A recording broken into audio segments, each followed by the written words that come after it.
Hello and welcome friends, स्वागत है एक बार फिर से एनएस क्लासेस में। हम पढ़ रहे हैं GKSSB फाइनेंस अकाउंटेंट असिस्टेंट के मैथमेटिक्स की क्लासेस।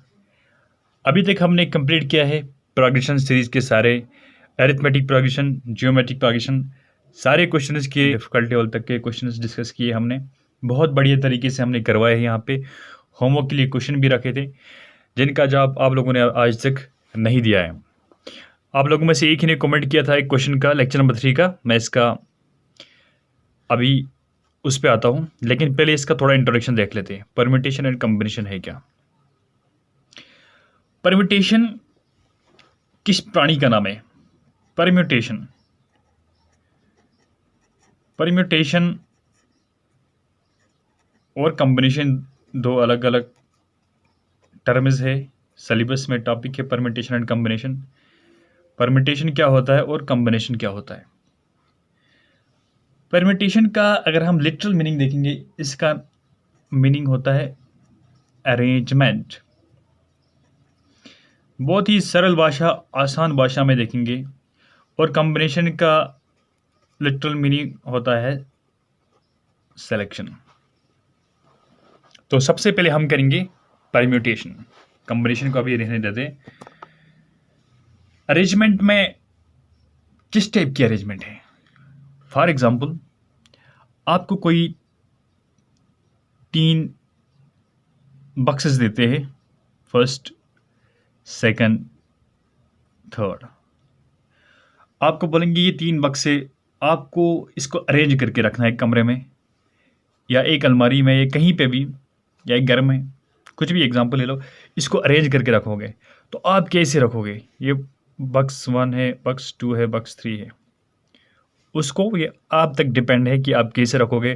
बक्स 1 को नीचे रखोगे, फिर इसके ऊपर 2 को रखोगे, फिर इसके ऊपर बक्स 3 को रखोगे, या बक्स 1 को हॉरिजॉन्टली फ्रंट, मिडल, फिर बैक, या कुछ और तरीके से रख सकते हो, ऊट पटांग तरीके से भी। उसको बोलेंगे हर अरेंजमेंट। सिंपल सा समझो कि परम्यूटेशन का दूसरा नाम है अरेंजमेंट। बस अरेंज करना है किसी चीज़ को। फॉर एग्जांपल, क्लास में एक 10 लड़के हैं और 10 लड़कियां हैं, उसको अरेंज करके रखना है हमें कि 2 लड़के फिर 1 लड़की, या 2 लड़के या 1 लड़की के बीच में 1 लड़का, ऐसे कुछ भी अरेंजमेंट बोल सकते हैं। तो उस टाइप के क्वेश्चन जो है हम यहाँ पर डिस्कस करेंगे, बहुत ही बढ़िया तरीके से करेंगे, उम्दा तरीके से। उससे पहले हम करते होमवर्क का क्वेश्चन डिस्कस पहले। तो यहाँ से होता है होमवर्क का क्वेश्चन प्रकट। ये जियोमेट्रिक प्रोग्रेशन का जो कल का मैंने रखा था आपको होमवर्क के लिए, लेकिन एक ऐसे हमारे व्यूवर है जिसने मुझे कमेंट करके बोला कि मुझे काफ़ी सीरियस एस्पिरेंट लगा वो, तो इसका जवाब देना बनता है। देखो, 4th, 7th and 10th terms of GPR, PQR ये वहीं से गिवन है कि ये जियोमेट्रिक प्रोग्रेशन में है। जियोमेट्रिक प्रोग्रेशन हमने बोला था भाई, ये P इंटू कुछ किया तो फिर Q बना होगा, Q इंटू कुछ किया होगा R बना होगा। जियोमेट्रिक प्रोग्रेशन क्या होंगे? या मल्टीप्लाई से बनेंगे या डिवाइड से बनेंगे, सीधा बात खत्म। जब 3 टर्म्स होते हैं, देखो, जब कोई आपके पास ऐसे 3 टर्म्स होंगे ABC, ये जियोमेट्रिक प्रोग्रेशन में होंगे, फिर आपको बोलेगा वैल्यू निकालना है, तो तब क्या होता है? B² is equal to CA बनता है। ये याद रखना, ये जियोमेट्रिक प्रोग्रेशन का है। और ये अरिथमेटिक प्रोग्रेशन का होता है ABC, तब हमें क्या बनता? B is equal C plus A/2। खल्लास, मसला खत्म, पैसा हजम। तो ये है। तो हमारे पास 4th, 7th और 10th टर्म क्या है? PQR। 3 का डिफरेंस है। 4 और 7th के बीच में 3 का डिफरेंस, फिर 7th और 10th के बीच में 3 टर्म्स का डिफरेंस। मतलब ये भी जियोमेट्रिक प्रोग्रेशन सीरीज में होंगे। बस जैसे हमने इसको किया ABC को, ऐसे इसको भी करना है। PQR को क्या लिखेंगे हम? मिडिल वाली टर्म ले लो, ऐसे Q²। तो ये दो होते मल्टीप्लाई, सॉरी, ये Q² इज इक्वल RP, ये लिखा मैंने। Q² इज इक्वल PR लिखो या RP लिखो, कुछ भी। मैं लिखूंगा Q² is equal PR। RP थोड़ा आड़ लगता है। हो गया। कल का होमवर्क वाला क्वेश्चन एक ही स्टेप में आंसर निकलता उसका। आया भाई समझ में अच्छे तरीके से? अब वापस आते हैं अपने मुद्दे पे, परम्यूटेशन पे। तो हम पढ़ते हैं परम्यूटेशन आज। ये इंट्रोडक्शन क्लास होगी, परम्यूटेशन कॉम्बिनेशन। देखो हम यूं ही नहीं छोड़ेंगे आपको पढ़ा के, कुछ भी 2-3 एग्जाम्पल लेके हम वैसे पढ़ाएंगे कि यूपीएससी भी शर्मिंदा हो जाए कि क्या पढ़ा दिया। अरेंजमेंट 1 2 3, ये क्या डब्बे लिया था 1 2 3 फॉर एग्जाम्पल, ये हमें अरेंजमेंट करना होगा 3 डब्बों को। हम कैसे करते हैं, एग्जाम्पल लिया था मैंने। अब हम देखते हैं इसका कुछ फार्मूला तो पता होना चाहिए, चाहे कुछ भी हो। फार्मूला को हम जाने नहीं देंगे। NPR बाद में हम शॉर्ट ट्रिक से कराएंगे, लेकिन फार्मूला लिखना ज़रूरी है। Is equal to n factorial divide by n minus और फैक्टोरियल। ये तो बस वही है फार्मूला आपको दिखाने के लिए। हम करेंगे बिल्कुल ज़बानी शॉर्ट ट्रिक कैलकुलेशन, कोई फार्मूला याद रखने की ज़रूरत नहीं है। तो यहाँ पे n क्या है? n is equal to number of places. ठीक है, यही एग्जांपल ले लो डब्बे की, जो मैंने बोला था 1 डब्बा 2 डब्बा 3, ये 3 बक्सेस है। हमारे पास जगह होंगे, नंबर ऑफ प्लेस होंगे। इन 3 बक्सेस को हम किस तरीके अरेंजमेंट करेंगे, फिट आएंगे। ये हो गया एक नंबर ऑफ प्लेसेस। और होता है ये number of objects, number of objects. ठीक है, वेयर n इज ग्रेटर और इक्वल टू r। फिर ये सेटिस्फाई बनेगा फार्मूला में। n ज़्यादा होना चाहिए r से, या इसके बराबर होना चाहिए, छोटा नहीं होना चाहिए। अब प्लेसेस कम पड़ गए तो हम कहाँ रखेंगे, प्लेसेस ज़्यादा होनी चाहिए।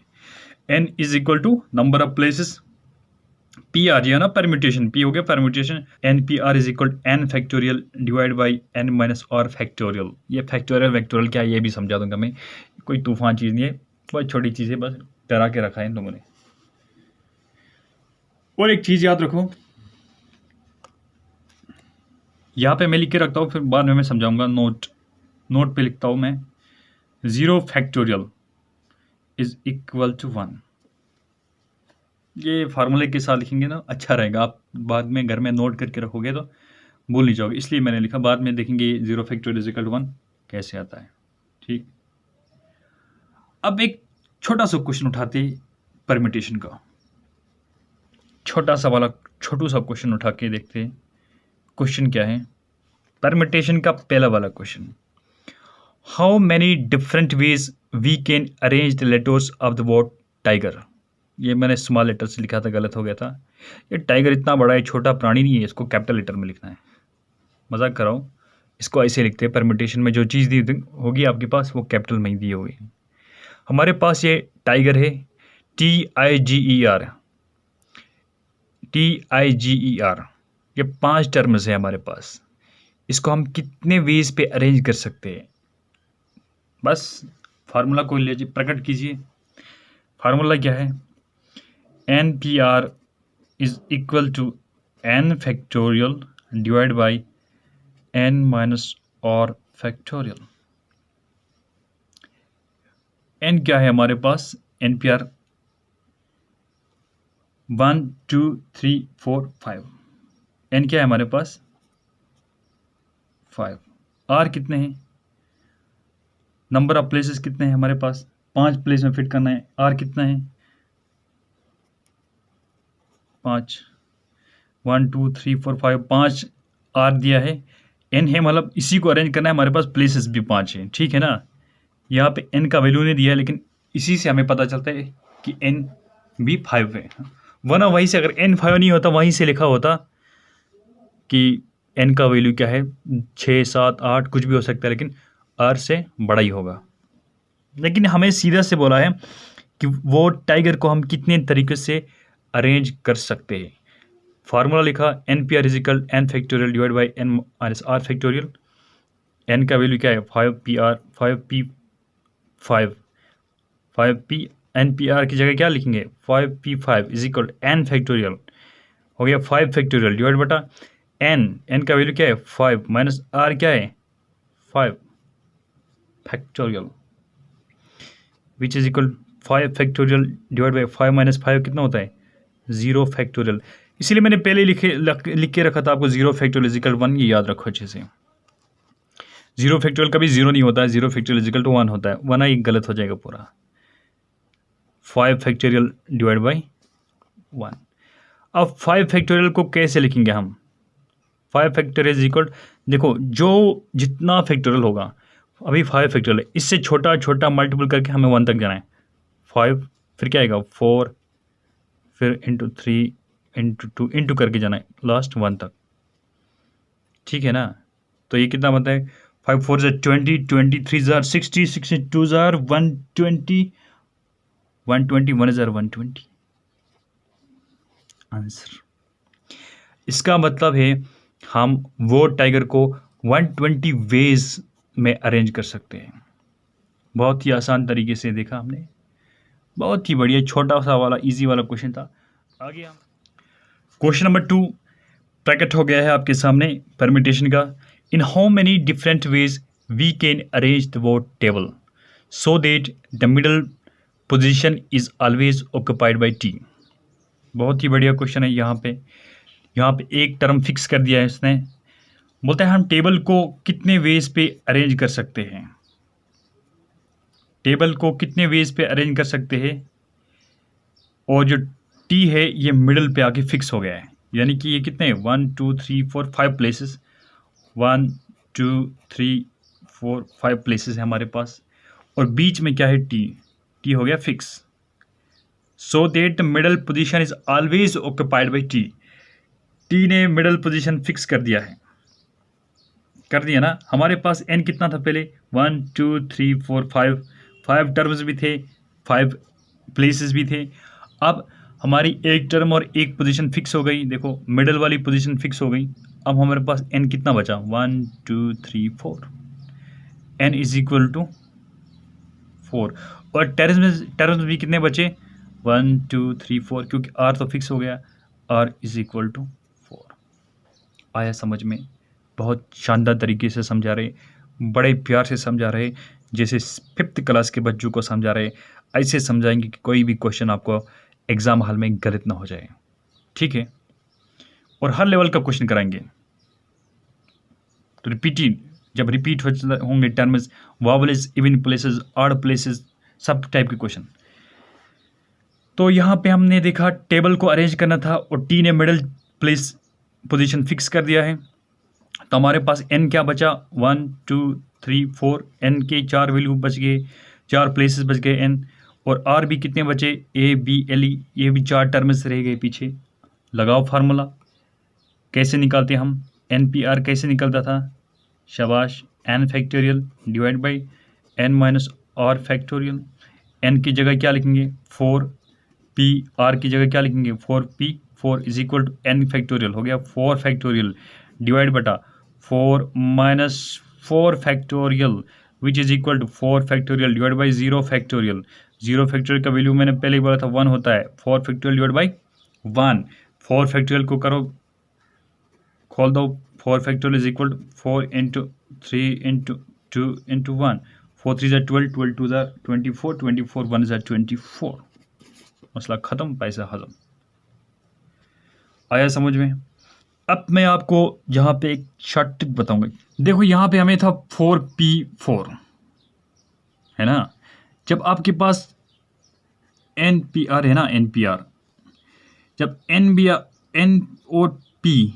और R जब इक्वल होंगे, जैसे यहाँ पे था 4 और 4 इक्वल है ना, NPR की जगह क्या था 4p4। जब ये दोनों इक्वल होंगे तब क्या करना आपको, तब इसी की फैक्टोरियल ले लो बस, बाकी डिवाइड कैंसिल करो। फॉर एग्जांपल हमें करना है 5p5, यहाँ पे मैं इसको अंदर रखता हूँ वरना बोलोगे आप क्वेश्चन के साथ है, ये अलग है। 5p5 सीधा लिखो 5 फैक्टोरियल, 4p4 सीधा हो गया 4 फैक्टोरियल, निकला ना हमें लास्ट में 4 फैक्टोरियल, 2p2 हो गया 2 फैक्टोरियल, ऐसे 7p7 हो गया 7 फैक्टोरियल, ठीक है ना। ये सब करने की जरूरत नहीं, जब आपको n और r इक्वल होंगे बस इसी का फैक्टोरियल ले लो तो हो गया आंसर आपका। आया समझ में? जैसे हमें निकला था n का वैल्यू 4 था, r का भी वैल्यू 4 था, ये इक्वल थे दोनों, सीधा हमें लेना था 4 फैक्टोरियल, लास्ट में वही हो गया ना 4 फैक्टोरियल, 4 3 12, 12 2 24। जो क्वेश्चन नंबर 3 हमारा वो है, in how many different ways we can arrange the word laptop so that it will start and end with vowels. बहुत ही बढ़िया वाला क्वेश्चन है, और ऐसे ही टाइप के क्वेश्चन एसएससी, यूपीएससी, अब एसएसबी का ट्रेंड भी स्टार्ट हो गया है, डिफिकल्टी लेवल इंक्रीज करा है, और एसएसबी में पूछे जाएंगे इसी टाइप प्रकार के क्वेश्चन। इजी वाले नहीं पूछेंगे आपको, बताओ वर्ड टेबल को कितने तरीके से अरेंज करोगे, ऐसे ही टेबल करेंगे, ऐसे ही टाइप के क्वेश्चन पूछेंगे कि स्टार्ट किसी और से हो रहा है, एंड किसी और से हो रहा है, इस टाइप के क्वेश्चन। तो हमारे पास दिया गया है लैपटॉप। लैपटॉप को हम कितने वे से अरेंज कर सकते हैं सो दैट ये स्टार्ट भी होगा वावल से और एंड भी होगा वावल से, ठीक है ना, दिया है वहाँ पे। अब हमारे पास वावल कितने हैं, 2 ए और ओ, 2 वावल हैं, इनसे स्टार्ट होगा और एंड भी होगा। टोटल प्लेसेस ऑब्जेक्ट्स कितने, 1 2 3 4 5 6, देखो 1 2 3 4 5 6 ये प्लेसेस है। स्टार्ट हो रहा है वावल से और एंड भी हो रहा है वावल से, ए और ओ, बीच में आएंगी पी टी एल वगैरह। ये स्टार्ट हो रहा है वावल से। अब बोलोगे सर आपने ए से स्टार्ट किया और ओ से एंड किया, ऐसे भी हो सकता है ना कि ओ से स्टार्ट हो और एंड से भी हो सकता है, क्यों नहीं हो सकता है। दूसरी कंडीशन, और ओ से स्टार्ट हो गया, एक प्लेस 2 3 4 5, छठी प्लेस ए की, ठीक है। या तो ए से स्टार्ट होगा या ओ पे एंड होगा, या तो ओ से स्टार्ट होगा या तो एंड होगा, या ओ और आर। इसका ध्यान रखिएगा, जब आइदर आर केस होता है, आइदर और केस होता है, तब हमें ये प्लस करना पड़ता है। क्या प्लस करना पड़ता है मैं बताऊंगा। लैपटॉप को हम कितने तरीके से अरेंज कर सकते हैं सो दैट ये स्टार्ट भी हो जाएगा वावल से, एंड भी हो जाएगा वावल से। हमने देख लिया इसको कैसे तरीके से स्टार्ट कर सकते हैं, या तो ए से स्टार्ट होगा और ओ पे एंड होगा, या तो ओ से स्टार्ट होगा या ए पे एंड होगा, मसला ख़त्म। अब हमारे पास ये 2 प्लेसेस फिक्स हो गई, यहाँ पे भी इस कंडीशन में भी 2 प्लेसेस फिक्स हो गई हैदराबाद पे। देखो अब पीछे कितने लगे हमारे पास, 4 फैक्टोरियल, 4, इसको लिखते हैं हम 4 फैक्टोरियल। प्लेसेस फिक्स कितने किए हमने, 2 फैक्टोरियल, ठीक है ना। और आर की जगह हम क्या लिखते हैं, प्लस। यहाँ पे भी ऐसे आएगा 1 2 3 4, 4 प्लेसेस रह गई, 4 फैक्टोरियल। फिक्स कितना हो गया, 2 फैक्टोरियल, क्योंकि 4 फैक्टोरियल की जगह कितने एलिमेंट्स आएंगे, 1 2 3 4, 4 फैक्टोरियल डिवाइड बाई 4 फैक्टोरियल वो होता है सीधा 4p4 का वैल्यू होता है 4 फैक्टोरियल, जो मैंने शॉर्टकट में बता दिया था। 4 फैक्टोरियल 1 2 3 4, 4 प्लेसेस है और 4 ऑब्जेक्ट्स है, तो हो गया 4 फैक्टोरियल। यहाँ पे 1 2 3 4, 4 प्लेस है और 4 ऑब्जेक्ट्स भी है ना। 4 ऑब्जेक्ट्स पीछे P T P L 2 fix हो गए, ए और आर, उसको करना है डिवाइड में, ये जो फिक्स कर दिया हमने 2 फैक्टोरियल। इस साइड भी 2 फैक्टोरियल, आर है ना, इधर आर कंडीशन में या तो इस ऐसा अरेंजमेंट बनेगी या ऐसी बनेगी, या वाले दोनों को प्लस करना है। अब इसको खोल दो, 4 फैक्टोरियल कितना होता है, ऐसे 4 × 3 इंटू, मैं ऐसे करता हूँ 2 फैक्टोरियल तक रखता हूँ डिवाइड बाई 2 फैक्टोरियल, क्योंकि 2 फैक्टोरियल कैंसिल करेंगे ना बाद में। इसको भी ऐसे 2 फैक्टोरियल तक ही खोलता हूँ, 4 × 3 into 2 factorial divide by 2 factorial. ये 2 फैक्टोरियल कैंसिल, यहाँ से भी 2 factorial cancel, 4 3 12 plus 4 3 12 which is equal to 24। अगर आप दो ऐसे किया आपने अलग अलग आइदर आर कंडीशन में, इसको आप शॉर्टकट तरीके में देखो कैसे कर सकते हो। हमें एक केस लेना है, फिर उसका मल्टीप्लाई करेंगे। देखो अगर हमारे पास ये है ना, मतलब एक ही केस, ये ऐसे ही बनता है और ये भी सेम बनेगा केस, दोनों का 12 12 आता है, तो हम एक ही का निकाल के उसको मल्टीप्लाई 2 करेंगे, सीधा करेंगे 4 factorial divide by 2 factorial into 2, 2 बार है ना, यही रिपीट हो रहा है, होता है 4 × 3 into 2 factorial divide by 2 factorial into 2, 2 factorial cancel, 4 3 12, 12 into 2 is equal 24। ये भी था एक तरीके का क्वेश्चन। आज के सेशन में बस इतना ही। आगे इस परम्यूटेशन को हम कंटिन्यू करेंगे। इसके कम से कम 10-12 टाइप के क्वेश्चन देखेंगे हम। हर क्वेश्चन में अलग लेवल का होना चाहिए, सेम क्वेश्चन नहीं होना चाहिए। डिफ़िकल्टी लेवल थोड़ी बढ़ाते जाएंगे। परम्यूटेशन के कम से कम और 10 क्वेश्चन करेंगे, फिर जाएंगे हम कॉम्बिनेशन पे। अगर आपको ये वीडियो अच्छा लगा तो चैनल को कीजिएगा सब्सक्राइब और बेल आइकन दबाना ना भूलें। तब तक के लिए